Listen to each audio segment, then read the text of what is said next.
Jumpa lagi teman-teman bersama saya Mas Edi di dunia otomotif. Nah, sekarang saya mau menginformasikan ya, betapa pentingnya temperatur di kendaraan. Bahkan kalau temperatur itu sampai overheat, sampai kepanasan, sampai mesinnya ngejim, sampai mogok gak bisa starter, bahkan bisa harus ganti BPKB. Ya kok bisa? Ya karena mesinnya rusak. Anda mau perbaiki, biaya mahal, atau Anda mau gendong mesin atau ganti mobil baru, ganti PKB. Nah, makanya mengenai temperatur itu sangat diperlukan. Nah, mobil sekarang itu kan untuk temperaturnya itu kan model digital ya teman-teman ya, kayak seperti ini nih di kendaraan Mitsubishi Pajero Sport. Jadi sudah nggak ada lagi namanya temperatur itu model ini, model jarum atau bahkan fuel gauge-nya model jarum. Yang ada itu hanya kecepatan dan juga RPM. Ini sudah menggunakan digital.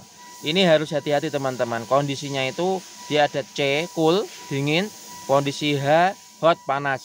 Bahkan kalau sampai di merah berarti bahaya ini teman-teman. Ini harus posisinya di tengah-tengah, bahkan nggak boleh setengah lebih dikit.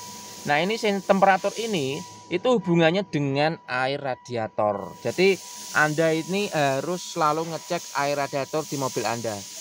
Ini saya berbicara nggak hanya masalah kendaraan Mitsubishi, tapi semua kendaraan, bahkan Toyota, kemudian Honda, Suzuki, Daihatsu, semuanya ya, itu harus diperiksa air radiatornya dari rembesan, kebocoran, dan kekurangan. Nah, ini saya mau menginformasikan di kendaraan Pajero Sport, hal yang sangat sederhana, rembes, retak, bocor itu harus tahu dan lebih dini, sehingga harus diperbaiki segera agar tidak airnya berkurang. Kalau airnya berkurang kita tidak tahu dan sampai overheat, bahaya teman-teman. Yuk kita lihat nih. Nah, ini teman-teman, air radiatornya itu dari sini kita cek harus nggak ada kekurangan. Dan ini bukan air radiator ya, tapi ini air washer, beda. Kalau ada lambangnya seperti ini, dia air washer untuk kaca. Kalau dia air washer atau air radiator ini tempatnya di sini teman-teman. Ya, harus diperiksa, jika kurang lalu tambahi, jika lebih disedot, dipaskan posisinya. Nah, ini kondisi dari rembesan atau kebocorannya dari sini. Ini yang sering terjadi, terlihat ya.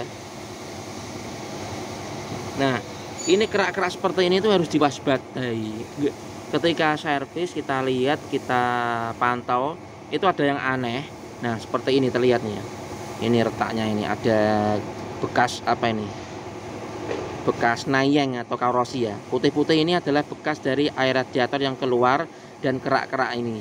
Nah, ini harus diwaspadai. Kalau dibiarkan lama-kelamaan ini akan jauh lebih banyak air yang keluar. Bahkan airnya nanti bisa habis, bisa sampai overhead. Ini terlihat sampai ke bawah ya, sampai turun ke bawah, tapi enggak sampai ke bawah sana.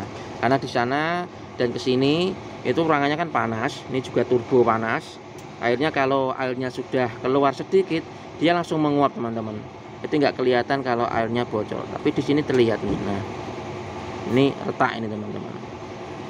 Ini nanti perbaikannya ya ganti pipa atau hanya tambah las saja, seperti apa ini, tambah las kuningan seperti itu.